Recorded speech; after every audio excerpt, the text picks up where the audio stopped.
Ladies and gentlemen, drivers, gig workers, and everyone in between, welcome to This Week in Rideshare podcast. I'm your host, Jared Hoffa. It is Friday, April 28th, 2023, and this week, Lyft hits the chopping block, drivers aren't exempt, and cabbies can't sue. Legal Rideshare breaks it down.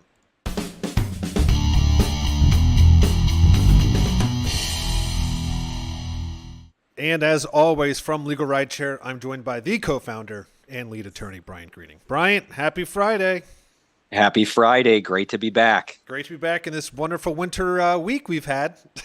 It's ridiculous. What is happening? It was so nice for a couple of weeks, and now here we are. I think we had first spring, and soon we'll have second spring coming soon. Unbelievable. If drivers, you're in Chicago, you know exactly what we're talking about. It teases us, and now, yeah. Second spring, please come here soon. Well, let's hit it off. We're going to start off with Monday here. Lyft's new CEO says layoffs are coming. Now, this is from The Guardian. They reported, quote, the ride-hailing service Lyft is preparing to lay off hundreds of employees just days after its new CEO, David Rideshare, began steering the company with an eye toward driving down costs. Rideshare, I think I'm pronouncing that right, a former Amazon executive, informed Lyft's workforce of more than 4,000 employees in an email that and he says, significant number of them will lose their jobs. Wall Street Journal estimated that about 1,200 employees will be laid off. I will say since this came out on Monday, I believe it was over 1,000 people have been laid off. Correct me if I'm wrong, Brian. That's the number that I've been seeing as well. And it's obviously sad. We don't like to see people losing their jobs, but it seems like a necessary cut for Lyft because they are really losing the price war with Uber. We are over and over. I check the fares often between the two apps just to see where everybody is. And Lyft is almost always more expensive than Uber. And you just can't have any traction in the market if that's the case. Most rideshare users are not loyal. They are looking for the lowest price. And if Uber's always lower, then most people aren't even going to open the Lyft app. So again, while this is sad, I do think they need to find ways to save some money so that they can start competing if they are going to be a competitive player in this market. Yeah, I agree. And just across the board, as we discussed, I think last week, the idea was Lyft was supposed to be kind of the better option. And I believe even in the beginning when they were focusing on branding and being that, I think people were willing to pay a little bit more for that experience. We've all learned that's no longer the case. Drivers aren't happy with them. Even their deductible is higher than Uber's, isn't it?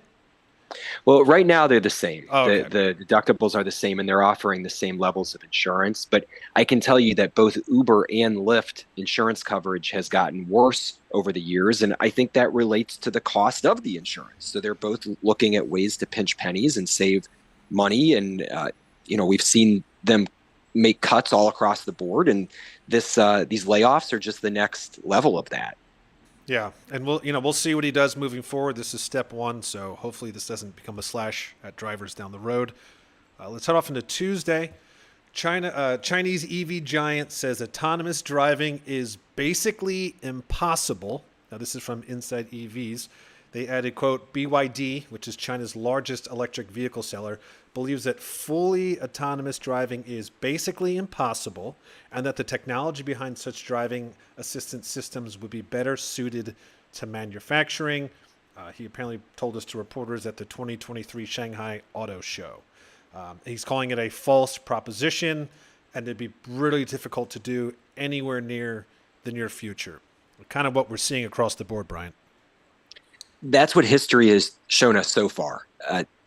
Companies like Uber and Google and I think Apple to some extent have gotten involved in the autonomous vehicle movement. And we have seen good progress, but nobody's been able to get over that hump. And this has been nearly a decade now that people have been talking about this. So to say that it's nearly impossible, we'll see what how technology changes over the next few years and next decades. But right now, I would tend to agree because we're just not seeing it happen. And I have, everything I've read, all my experiences, I trust a human behind the car in making decisions over the AI technology. You know what's interesting too? This is the first time I've seen this. We have discussed this before, but he actually said, the spokesman from BYD, he also added that it would be difficult to pinpoint who's at fault in case of a traffic accident. Now that's interesting too, because again, that's our wheelhouse. And even these, I mean, the largest EV manufacturers saying, well, we're going to have issues not just with the cars, but what happens when there's an accident? Well, as a personal injury attorney, that's definitely of interest to me. Of And course, right? Yeah. I can tell you that if there's an autonomous vehicle out there that causes a crash, we're going to sue everybody because it's not on the injured person to show that, oh, this was a technology malfunction versus a hardware malfunction versus a driver error. We're going to sue everybody, and we're going to let the court system figure it out. And that's going to be expensive for litigants. It's going to be expensive for companies. And ultimately, the goal is to make sure that the injured person gets compensated for their losses. We're not overly concerned with, why it went wrong. It's just that it did. Yeah. Yeah, just like you said, there's so many factors, and that probably plays into them. A lot of these companies pulling back their R&D on looking at autonomous vehicles. They're probably like, this is just not worth the risks, financially, legally, you name it. So we'll see. It's expensive technology and it's expensive litigation. So there's going to be a lot of costs associated with perfecting autonomous vehicles if they ever get there. Exactly. Let's head into Wednesday. Turns out Uber drivers are not interstate workers. This is from Reuters. They explain, quote, Uber drivers are not exempt from a U.S. law requiring them to bring work-related legal disputes in private arbitration rather than joining class action lawsuits in court. And this is from a U.S. appeals court ruled. This is from a panel of the Philadelphia-based Third U.S. Circuit Court of Appeals said that U.S. drivers don't qualify for this from the arbitration law for workers involved in interstate commerce because they rarely cross state lines when transporting passengers. Now, this is a bit confusing to me. Is this a good or a bad thing, Brian, for drivers? Well, is it good or bad for drivers? It's probably a bad thing. Yeah. Being forced to arbitrate cases rather than class action lawsuits or having your day in a state or federal courthouse is generally not a positive outcome. There's a lot more secrecy. There's a lot fewer discovery options, meaning drivers can find out less about the facts of their situation and information that companies like Uber and Lyft have on a particular situation. But from a legal standpoint, it does seem like the court got it right. We don't typically see drivers crossing state borders. Yeah, of course, it happens. A driver gets a big fare that sends them to a different state. And in a city like Chicago, where we're right on the border with Indiana, I'm sure that our drivers might cross over more than others. But I got to think that the vast, vast, vast majority of rides are in one state and truly in one city. So this is not really a rideshare decision, for lack of a better word. It's more of just a, employment and arbitration clause decision that looks at the class of people and says, are you interstate workers? And I think for rideshare drivers, it is usually no. Got it. Okay. Yeah. It was interesting because usually in these cases, when they report on them, typically the drivers or Uber will have a statement or say this is a good thing or we're going to fight it. Both sides will say that. In this case, there was almost no response from either side. So I guess, like you said, this is just by the books, and they sided right. So interesting to know. Let's head into Thursday. Amazon Flex app apparently violates privacy law in Illinois. So this is from Top Class Actions. They explain, quote, Amazon fails to obtain the required informed consent before collecting, storing, and disseminating biometric identifiers obtained from its Amazon Flex users. This is the new class action lawsuit alleges. So basically, this is arguing that Amazon uses its recognition image. It's called recognition, which is its image recognition technology to capture Amazon Flex users' image data, but fails to make it clear how long they retain it.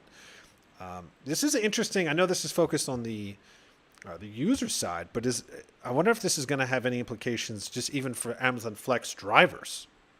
Well, if they're doing it on one side, I I don't think it's too big of a stretch to think that they're doing it on the other in terms of collecting information that they shouldn't be, or without giving sufficient warning that they are collecting the data.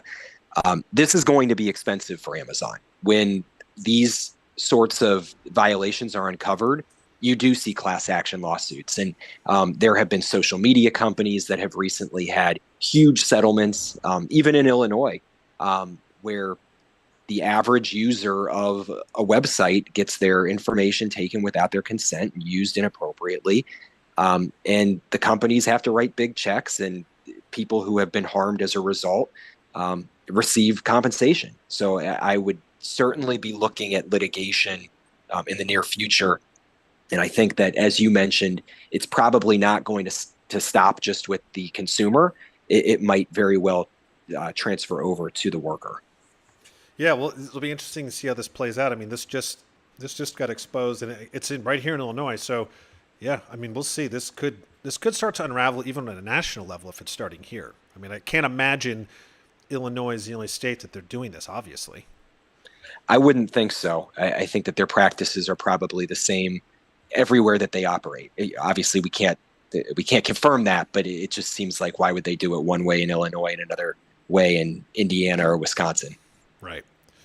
All right, we're going to head into Friday. New York City cabbies can't sue Uber over medallions. This is from Autoblog. They explain, quote, New York's top state court on Thursday threw out claims by yellow cab operators that New York City diminished the value of their taxi licenses by failing to rein in the app-based competitors like Uber and Lyft.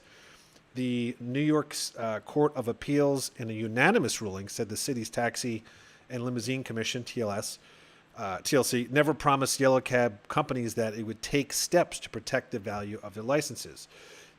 These pretty shocking, but make sense. The company claims that the value of these medallions they purchased in 2013 for an average of 1.3 million each fell about 75% over the next few years as the app-based services became more popular. I mean, I think it's right, but it's still a serious blow to taxi drivers. It is. It's really unfortunate what's happened to taxi drivers over the past decade plus. They really got the short end of the stick. There were a lot of drivers who invested their entire lives into taxi work and purchasing medallions. It was their retirement. They were going to work and make their day-to-day living with the fares that they earned, and then sell the medallion when it was time to retire. And that was going to be how they rode off into the sunset.